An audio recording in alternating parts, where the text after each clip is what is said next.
আসসালামু আলাইকুম। হামজার একটি মাত্র কথায় বরখাস্ত এই ক্যাব্রেরা। সো এই কোচ জাভিয়ার ক্যাব্রেরা তিনি কিনা বাংলাদেশের কোচ হওয়ার আসলে যোগ্যতাই রাখে না। যেখানে হামজা মানের লোক, হামজা যে কোচ ডিজার্ভ করে সেই কোচ আসলে ক্যাব্রেরা না। সো এটা আপনাকে অকপটে স্বীকার করতে হবে। যেখানে কিনা হামজার একটি মাত্র কথা কি বলছে সেটা হচ্ছে প্রথমত অসন্তুষ্ট এই ম্যানেজমেন্টের উপর। হামজা ওর মন খারাপ দেখলে বোঝায়, ওর প্রোফাইল পিকচার চেঞ্জ করা দেখলে বোঝায় বাংলাদেশের বিএফএফ এর উপরই এক ধরনের ক্ষোভ প্রকাশ করছে এই হামজা চৌধুরী। দেখেন, হামজা চৌধুরীর মন খারাপ হয় এমন কাজ আসলে আমাদের করাটাই ঠিক না। কেননা হামজা চৌধুরী একাই কিন্তু পাল্টে দিয়েছে ফুটবল। আমরা এখন স্বপ্ন দেখতে পারি যে বাংলাদেশ অ্যাটলিস্ট কোনো দেশকে হারাতে পারে ফুটবলে, এবং হামজার দেখা দেখি কিন্তু অনেক ফুটবলার আসছে।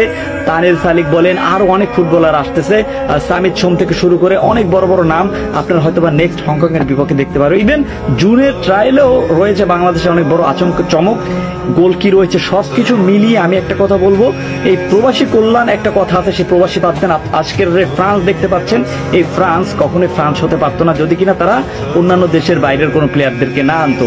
আপনি অন্যান্য দেশের ক্যামেরুনের প্লেয়ার, আরো অনেক প্লেয়ার, বেনজিমা বলেন, এমবাপে বলেন, চুয়ামেনি বলেন, কান্তে বলেন, সবাই বাইরের প্লেয়ার। এখানে দেশীয় কোনো প্লেয়ার নাই তাদের। সো আমরাও এমনটা যদি হয় তাহলে আমরা দরকার হলে বিদেশ থেকে আমাদের লিগে যারা 5 বছর ধরে খেলতেছে তাদেরকে কিন্তু আমরা নাগরিকত্ব দিতে পারি। তো নাগরিকত্ব যদি দিই তাহলে তারা কিন্তু খেলতে পারে। এখন আপনি কথা বলতে পারেন যে নিজের ব্লাড রক্ত বলে কথা আছে, নিজের ব্লাড রক্ত যদি কথা বলে, আমাকে আপনি বাংলাদেশের রেজাল্টে এনে দেন যে আমরা এশিয়া কাপটা খেলবো।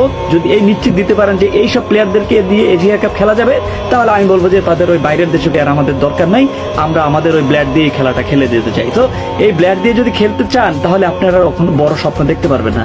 এখন আমাদের স্বপ্ন দেখতে হবে, যেহেতু 5 বছর থাকলে আপনি নাগরিকত্ব পাচ্ছেন, সেহেতু কাতার প্রবাসী, আমাদের কাতার যে প্রবাসী একটা প্লেয়ার আছে তিনি যদি চান্স পাইতে পারে কাতারে, আমাদের দেশের প্লেয়ার, তাহলে ওরা কেন আমাদের দেশে চান্স পাবেন? শ্রীলঙ্কা দেশ এখন বড় হয়ে যাইতেছে, আমাদেরকে শ্রীলঙ্কা যিনি কিনা র্যাঙ্কিং এ 200 নম্বর, তারা যদি এরকম ডমিনেট করে খেলতে পারে তাহলে আমরা কেন এমনটা করতেছি ভাই?